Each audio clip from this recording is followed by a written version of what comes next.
Alright guys, to start with the Livescope install, the first thing I did was I added the black box to this milk crate here. I just threw a couple zip ties on each corner, the top corner and the bottom corners. I'm going to take the power cable. Alright, so this will connect to the black box, and then the power and ground cable I will connect to this yak power port or plug, and then I'm going to go ahead and plug that into this yak power plug right here. This one came pre-installed on the Kayak already, so all I should have to do is just connect this to the power, plug it in, and then once the yak power system is on with the battery, I'll just have to select the B button for bow, and that will run this pre-installed factory port right here. So I'm gonna go ahead and get that wired up, and I'll meet you back. All right guys, up next, I want to show you my D.I.Y transducer pole. This is just mocked up right now, it's not finalized. I wanted to show you guys what I did and how it operates before I finalize it. So to start, the pole itself is made out of a 1-inch PVC pipe, and then I have a black irrigation pipe inside of it. And I'm going to take it apart real quick and show you more detail on how I made it. But just briefly, it's a 1 1/4 inch 4-way connection with a 1 1/4 PVC pipe inside of there, and then run through that is a 1-inch PVC pipe, and then I cut those off, connected that with a 1-inch T. Obviously the black irrigation pipe is running inside of the 1-inch pipe. I have just an irrigation pipe connector right here that just acts as a stop, and then it also allows me to be able to rotate it. And then I have this handle here which I'm going to glue on, and that'll be able to rotate so I can spin my transducer and have it face wherever I want it to go. So I'll get the camera up a little closer and show you more detail. All right guys, here's a closer look at the 1 1/4 4-way connection. So as you can see right here, here's the connection piece right here, this outer ring. The inner ring is a 1 1/4 PVC pipe, and then I have a 1-inch PVC pipe here, and that's where that T bracket will sit for the pole that comes down here. And then as you can see, on the other side I did that as well. You see the outer ring, the inner 1 1/4 PVC pipe, and then the smaller one is the 1-inch. So to connect that to my T-rails here, I picked these up at Lowe's. They're a T-screw with a washer that fits in this gap here and locks in. And then I got these big knobs here. I find these easier to operate than like little wing nuts. So that's why I went with those. And then as you can see here, I have this pin inserted here. That will be, so if I take that out, I'll be able to rotate this inner pipe, because this 1-inch pipe goes all the way through. All right, I cut holes in it so it rotates, and I'll show you how that works in a minute. So that 1-inch pipe goes all the way through that connection, that 4-way connector. All right. And the reason that the 1 1/4 PVC pipe is in there is just so it doesn't have as much play, and then it still allows it to rotate. If that 1 1/4 wasn't in there, this would have a lot of play in it, up and down, side to side. So that 1 1/4 PVC pipe just helps it not have as much play, and it allows it to rotate. So let me get this pin back in, and then I'll show you the transducer pole up close. All right, guys, here's the 1-inch PVC pipe transducer pole. So as you can see, I just have a threaded connector, and I have that threaded down into that black irrigation pipe, and that goes all the way down to here. And so what I did down here is I cut off like a 2-inch piece, and then I cut like a 1/4 of an inch out of it all the way through, and that's so the transducer can clamp down on this, because it doesn't quite clamp down far enough to fit on that black irrigation pipe.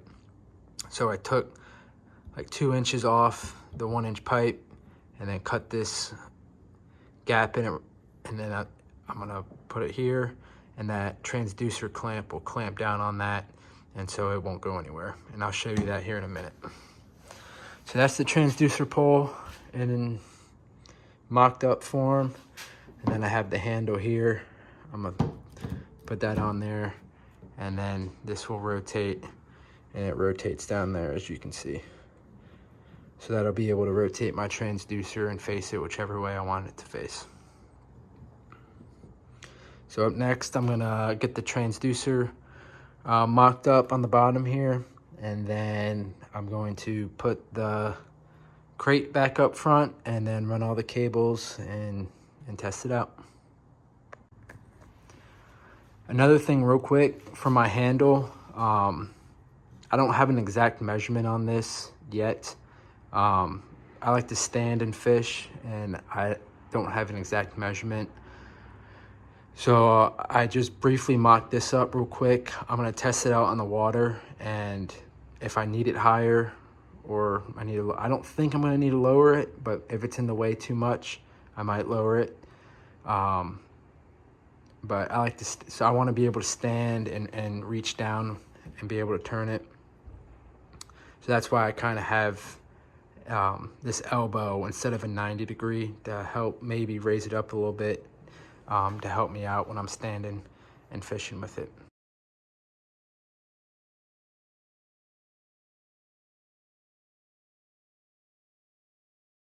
This bottom PVC pipe, what I did is I just came down and cut it to where it sits just below the kayak. As you can see, the water line's up here, roughly. But I just came down here and I have it on this table here, so I took it out. It's hard to see exactly, but I just made sure it was lower than the kayak hull, so that transducer won't get any interference and it's in the water. All right, guys, so real quick, I'm gonna show you how this system works. With the pin in, this transducer won't go anywhere. It's stowed in the down position. If I go ahead and take that pin out, and then this will easily rotate up, and that way I can stow it right here. Let me throw the pin in real quick.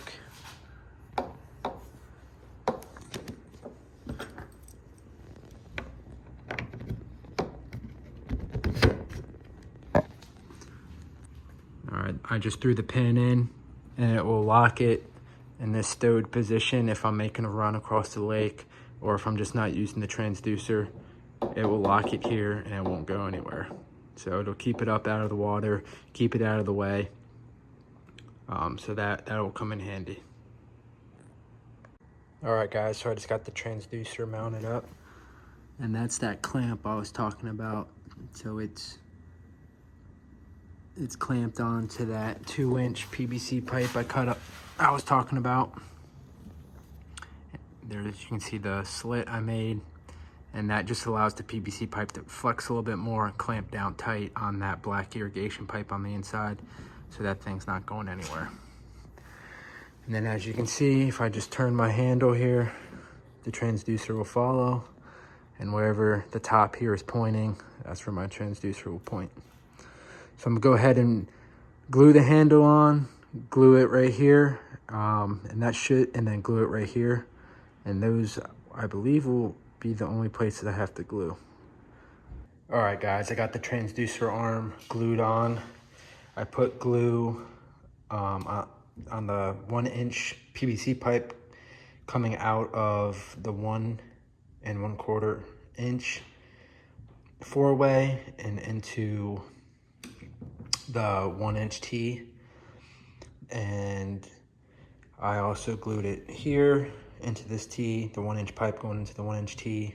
And then I glued the handle onto that blue threaded connector that I had attached to the black irrigation pipe.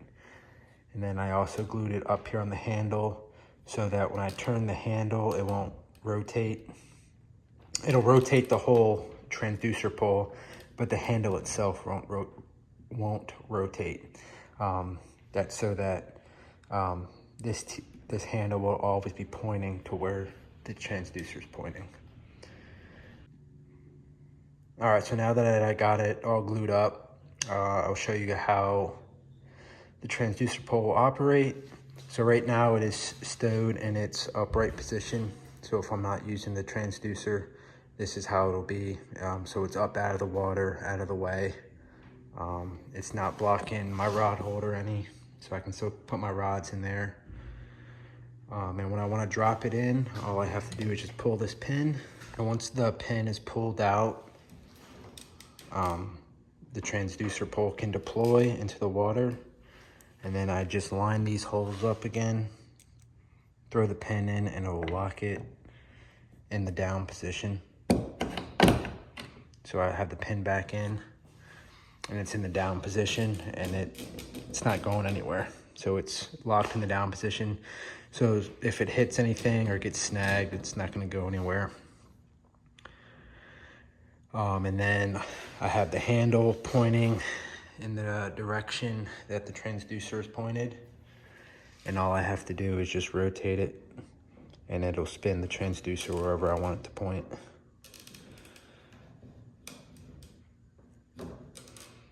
And then to stow it again, I just pull this pin, and then it rotates up. I throw the pin back in, and then it's locked in the up position again. To lock it down on the rail here, like I said earlier, I have these big knobs.